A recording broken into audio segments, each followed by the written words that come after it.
to NatRevMD, a podcast where we share tips on optimizing medical billing and improving practice efficiency so you can have the business of your dreams. I'm your host, Dr. Heather Signorelli, founder of NatRevMD. Let's get started.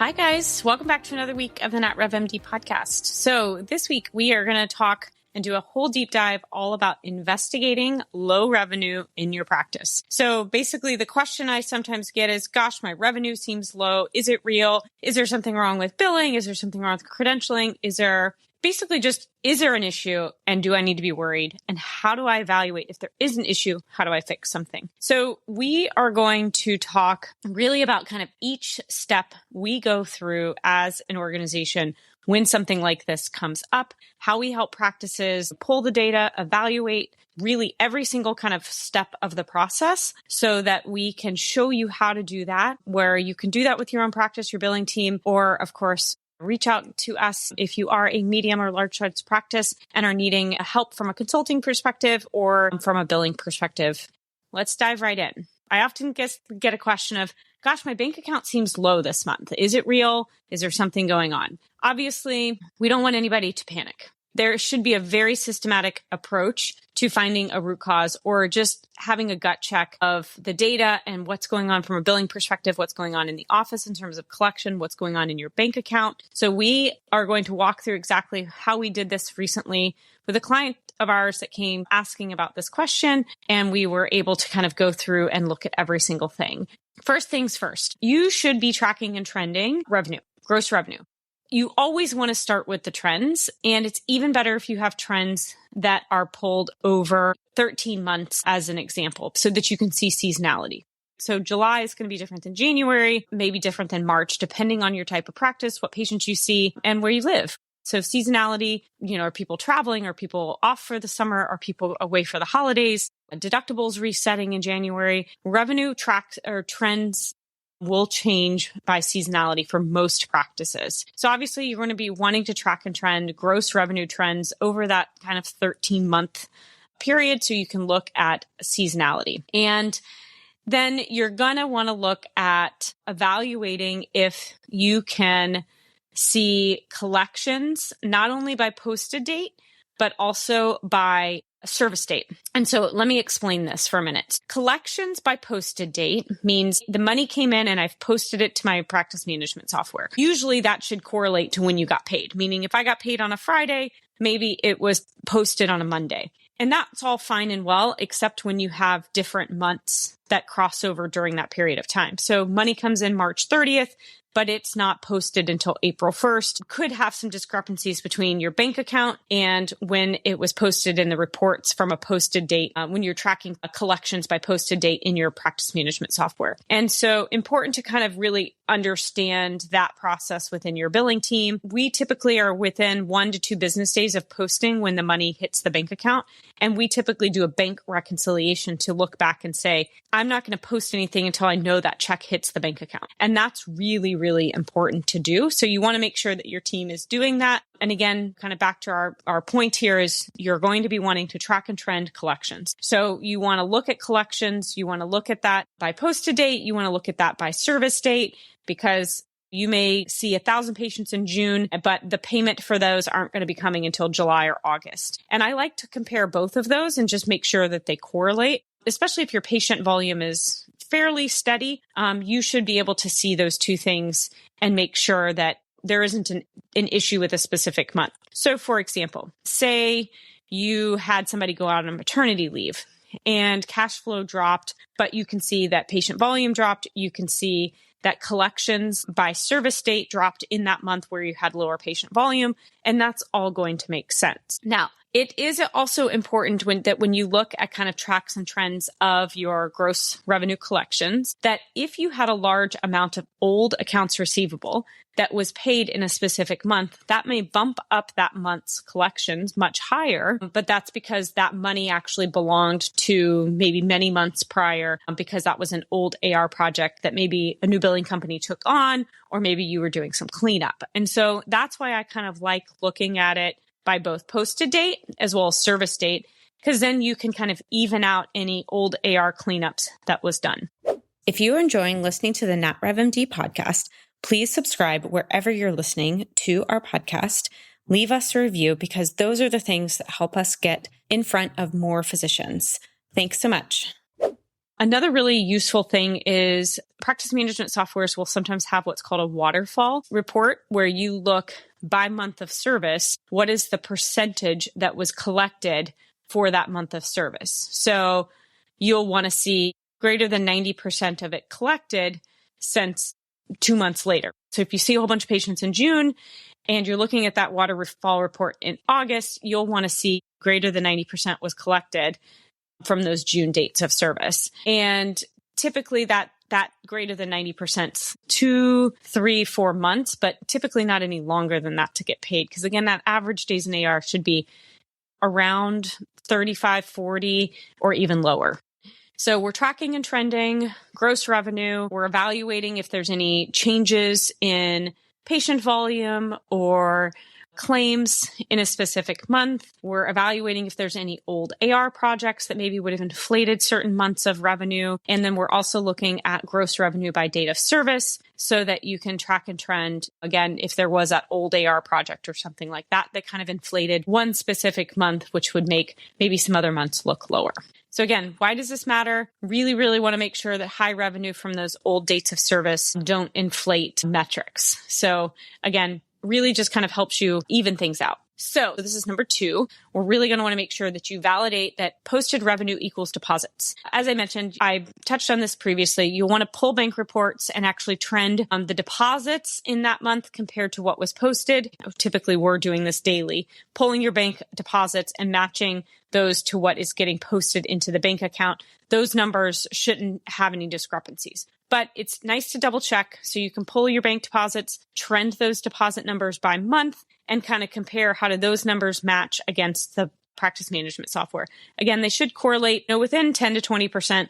Again, you're always going to have some wiggle room depending on how you do a hard close, which we talked a little bit about in my last episode. But those should somewhat correlate because you shouldn't be posting anything that hasn't deposited and vice versa. You shouldn't be depositing anything that you don't post. Now, obviously, if you have deposits from other things, you know that that's not going to correlate. But if this is just used for insurance and patient payments, then these should correlate. Again, if there's a payment that comes in May 30th, then, and it's not posted till June 2nd because of the weekend, that may throw 1 month off compared to another, but it shouldn't be that far off. So again, that 10 to 20% rule is probably the max. Those two should be off. And you'll really want to make sure that your team is not posting full allowed amounts before a payment clears. You're also going to want to make sure that you're not posting any patient payments that were never deposited, like checks. And you want to make sure that you've got refunds or chargebacks reflected properly. If you are having to give patient refunds, that you're putting that into the system. Hopefully you're using a system that does that automatically so that you're not having to do that manually. But if you are doing it manually,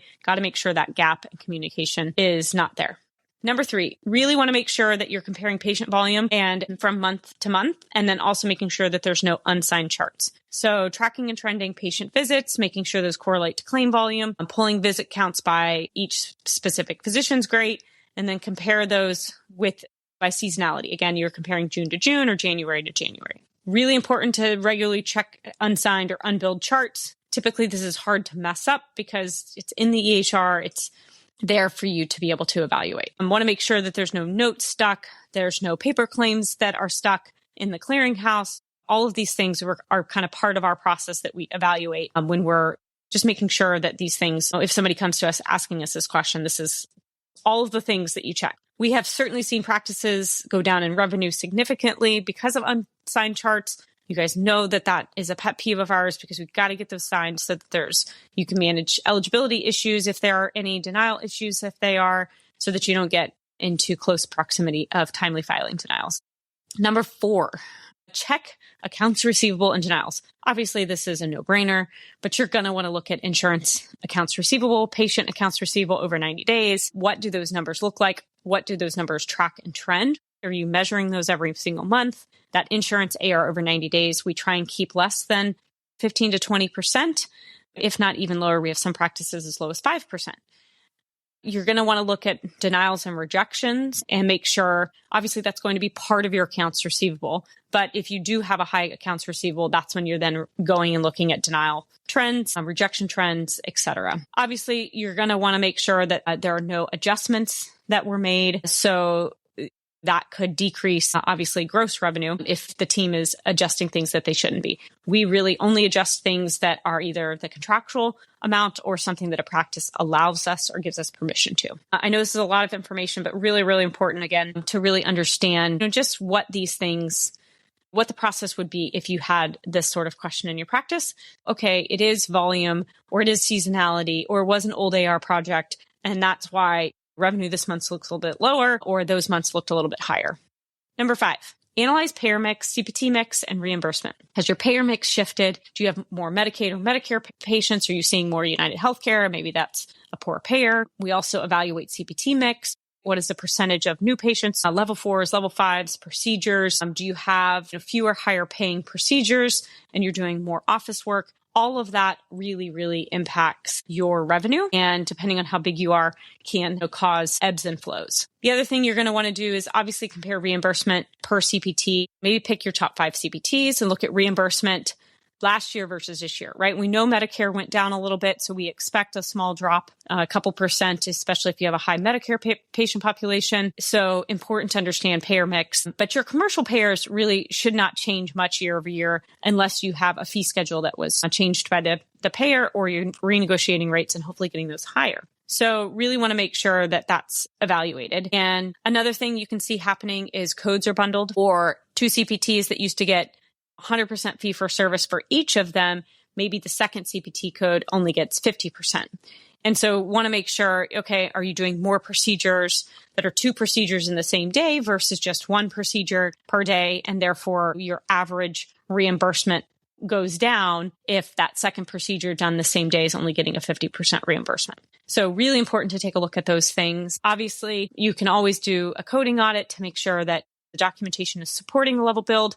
Not traditionally kind of part of this workup, but just kind of mentioning that as we're talking about coding and stuff. Always important to dive into patient payments. So you'll want to pull claims with lower than expected payments and really understand, okay, what happened here? And oftentimes you can see, okay, that second CPT, it was bundled, it wasn't paid, or that second CPT was 50% off. Evaluate modifier issues if that's relevant, and make sure that if you did have a patient responsibility, that it was collected on and paid for. Because when you look at high level data, looking at the reimbursement per CPT, it's taking into account your reimbursement for the insurance and the patient and combining that. So if you got paid $80 from insurance and $20 was never paid by the patient, it'll look like your average reimbursement's $80 versus $100. And so if you have a whole bunch of outstanding patient AR, that can create that issue. Number 7, if all else fails, I think it's really important to not only trend revenue, but also trend expenses. Sometimes the bank account feels low and really want to make sure that expenses haven't changed. There isn't a hidden cost that's in there that's getting deducted that makes for a surprise. So really important. Tech subscriptions are notorious for this. Obviously, staffing changes or bonuses or things like that. Software just tends to sneak up on people. I feel like sometimes next thing we've got a $5,000 Comcast bill and you don't know how that happened. So trending expenses, I just didn't want to leave this out. While it's not directly relevant to trending revenue and feeling like there's a low revenue month, I think both of these are really important to do. So hopefully you have a bookkeeper, get your billing team, and pull this data and go over it with a fine-tooth comb.